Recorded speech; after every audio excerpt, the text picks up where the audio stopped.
Assalamualaikum warahmatullahi wabarakatuh. Sobat semua yang dirahmati Allah, kali ini saya ingin berbagi mengenai keunikan macam-macam rumah adat Betawi beserta penjelasannya. Mari kita bersama-sama mulai menjaga dan melestarikan kebudayaan setiap daerah di Indonesia.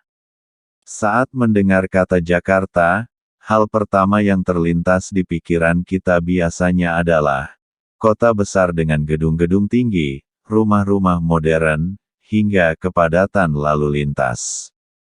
Namun, tak banyak yang tahu bahwa Jakarta didominasi oleh suku Betawi dengan ragam kebudayaan seperti provinsi lainnya. Misal, seperti rumah adat yang memiliki makna-makna filosofis, yang berkaitan erat dengan sejarah dan kehidupan. Sayangnya, rumah adat Betawi sudah jarang terlihat di Jakarta, karena tren atau pengaruh dari budaya luar. Sebab itu, kita sebagai penerus bangsa harus terus melestarikan kebudayaan, dan adat istiadat daerah tempat kita tinggal. Rumah adat Betawi dibangun dengan ornamen-ornamen, yang memiliki makna filosofis. Rumah adat Betawi sendiri biasa dikenal dengan nama rumah kebaya. Selain itu, juga terdapat 3 jenis rumah adat lainnya. Berikut penjelasan macam-macam rumah adat Betawi. 1. Rumah kebaya. Rumah kebaya adalah rumah adat Betawi yang resmi diakui, dan terinspirasi dari kebaya. Sebab rumah adat ini memiliki bentuk atap yang menyerupai pelana, yang dilipat dan apabila dilihat dari samping, maka lipatan-lipatan tersebut terlihat seperti lipatan kebaya. Rumah kebaya juga identik dengan teras, yang luas dan terdapat bangku meja kursi. Artinya, orang Betawi akan terbuka dan menghargai siapapun yang datang. Gigi balang dan banji merupakan ornamen identitas dari rumah adat satu ini. Gigi balang adalah papan berbentuk segitiga, yang terlihat seperti gigi belalang, merupakan simbol bahwa suku Betawi menjunjung tinggi kejujuran dan kerja keras. Sementara banji memiliki bentuk seperti bunga matahari, yang berarti sumber kehidupan dan terang bagi penghuni sekitarnya. Terdapat area pribadi di bagian belakang, seperti ruang makan, kamar tidur, dapur, dan pekarangan rumah, yang hanya boleh dilihat oleh orang-orang terdekat dari pemilik rumah. Kamar tamu pada rumah kebaya disebut paseban, yang didesain indah untuk menghormati tamu yang menginap. 2. Rumah panggung. Rumah panggung biasa ditemukan di daerah pesisir pantai, dan dibuat mengikuti kondisi lingkungan sekitar. Rumah adat Betawi ini berbentuk seperti rumah panggung, yang di bawahnya terdapat banyak tiang kayu. Materi bangunan yang digunakan sebagian besar dari materi kayu. Seperti penyangga rumah yang dibangun dengan tiang kayu, setinggi 1–1,5 meter dari tanah. Rumah panggung memiliki ornamen-ornamen khas Betawi yang sederhana dan unik.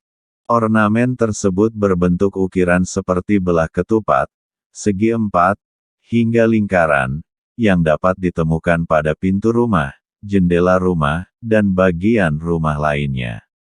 Pada rumah adat satu ini terdapat balak suji, yakni tangga untuk naik ke rumah. Maknanya adalah sebagai penghalang masuknya bala bencana ke dalam rumah, serta digunakan sebagai media penyucian diri sebelum masuk ke dalam rumah. 3. Rumah joglo. Sekilas rumah joglo terlihat serupa dengan rumah kebaya, namun jika dilihat secara seksama keduanya sangat berbeda. Perbedaan dapat terlihat dari bagian atap rumah, di mana rumah joglo tidak memiliki atap, yang menyerupai pelana layaknya lipatan, tetapi menyerupai seperti perahu terbalik. Meski memiliki nama yang sama dengan rumah adat Jawa Tengah, namun keduanya tentu sangat berbeda. Pada rumah adat Betawi, joglo tidak memiliki tiang penyangga seperti rumah adat Jawa Tengah. Rumah ini terbagi menjadi 3 bagian ruangan, yakni ruang depan, ruang tengah, dan ruang belakang. Fungsi ruang depan untuk menerima tamu, ruang tengah sebagai area pribadi, dan ruang belakang dipergunakan sebagai kamar mandi dan dapur. Rumah adat Betawi ini memiliki nilai filosofis khusus yang biasanya hanya dimiliki oleh keluarga dengan status sosial yang tinggi, karena memiliki unsur lengkap sebagai sebuah hunian tempat tinggal. Letak rumah joglo ini biasanya di wilayah perkotaan. 4. Rumah gudang. Rumah gudang merupakan rumah adat Betawi, yang belum terjamah pengaruh kebudayaan lain, karena posisinya yang terletak di daerah terpencil. Bangunan dari rumah ini berbentuk persegi panjang, dengan atap rumah berbentuk seperti pelana kuda, dan disusun dengan kerangka kuda-kuda. Pada bagian depan rumah diberi atap miring, yang disebut markis atau topi, untuk menahan paparan sinar matahari dan air hujan. Pada rumah gudang terdapat 2 bagian, yakni bagian depan dan bagian tengah. Ruangan bagian depan digunakan untuk menerima tamu, dan bagian tengah digunakan untuk berkumpul bersama keluarga. Rumah adat Betawi satu ini tidak memiliki bagian belakang, karena telah digabung dengan ruang bagian tengah. Demikian, penjelasan mengenai macam-macam rumah adat Betawi beserta penjelasannya. Mari kita bersama-sama mulai menjaga dan melestarikan kebudayaan setiap daerah di Indonesia, sebagai ciri kekayaan bangsa. Semoga dapat bermanfaat.